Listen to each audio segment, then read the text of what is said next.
So the midterms are going to be about a year away from now. And what we've seen in recent history when it comes to the midterms is whenever a president is elected in the first midterms, it's a complete bloodbath for for that president's party. So Joe Biden just got elected. He hasn't really done anything grandiose or delivered to the American people on much. No real college, debt cancellation. No $15 minimum wage, which, by the way, people just completely forgot about the $15 minimum wage, as if that wasn't supposed to be like the main progressive promise of the Joe Biden campaign. That's what Bernie Sanders supporters were told. Hey, he supports $15 minimum wage. That didn't happen either. So nothing has really happened. The infrastructure deal is still being held in limbo right now. And it appears that the Democrats are being set up for a pretty bad situation here when it actually comes to the midterm elections. This bleak midterm outlook shadows bitter Democratic battle. The 2022 midterm elections and the very real possibility that Democrats could be swept from their House majority are hanging over the bitter political fight within the party over President Biden's domestic agenda. The centrist House Democrats, representing swing districts who see their seats as providing Democrats with their majority, say progressives are being short-sighted and selfish by holding up a vote on a bipartisan infrastructure bill they could tout as a major victory back home. If Democrats do lose the House, these lawmakers suggest it will be the fault of liberal colleagues in diamond blue districts who have little to fear themselves in next year's midterms. It's very risky to have to go back to your district and tell people that you voted no on $1.2 trillion of infrastructure funding. Representative Vicente Gonzalez, Democrat, Texas, a member of the centrist Blue Dog Coalition, said recently. Progressives take a completely different view, and it basically goes on to explain that progressives are fighting for the $3.5 trillion. Obviously, that's the smart move to hold out with that $3.5 trillion.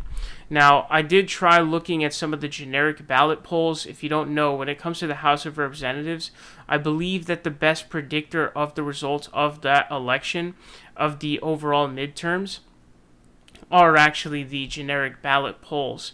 And so it's just literally saying, what party do you support?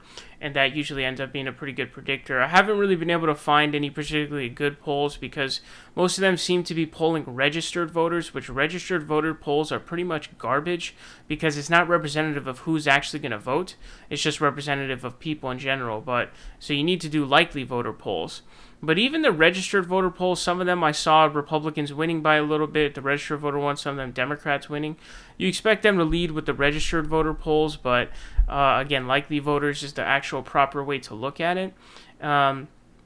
So the question of all of this obviously is going to be, how beneficial would this infrastructure package be if it were to get through the $3.5 trillion one? I think that would be something that you could really go to people and explain that, we passed this, especially in those areas, in areas like West Virginia and those kinds of areas. You could, in the purple districts, or not even purple necessarily, maybe red, you could explain to them that, we got this spending for infrastructure. Infrastructure is supposed to be bipartisan.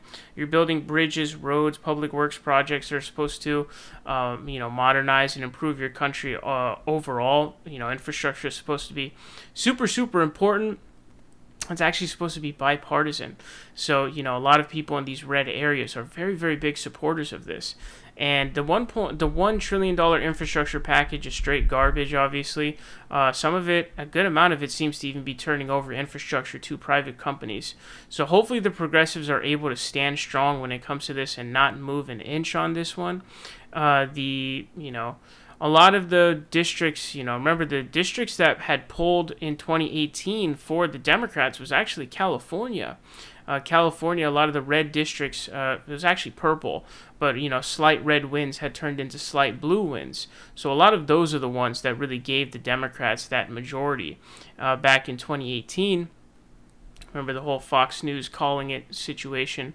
So it's not going to be looking good for them. They're probably going to lose their majority. And by the time they do, I don't think that they're really going to have passed much whatsoever because of what's going on with Joe Manchin, Kyrsten Sinema. But ultimately, I think that the responsibility of all this really just falls upon Joe Biden as a president. As a president, you're supposed to get your party in line. You're supposed to get Kyrsten Sinema and Joe Manchin in line by leveraging them. He seems to be too afraid or just for whatever reason unwilling to do so. But this would be a big help for them. And then also, You have to get good at advertising your win to people. You have to be able to convince people that this was good. It's just part of politics. Persuasion is a huge part of politics, maybe the biggest part of politics.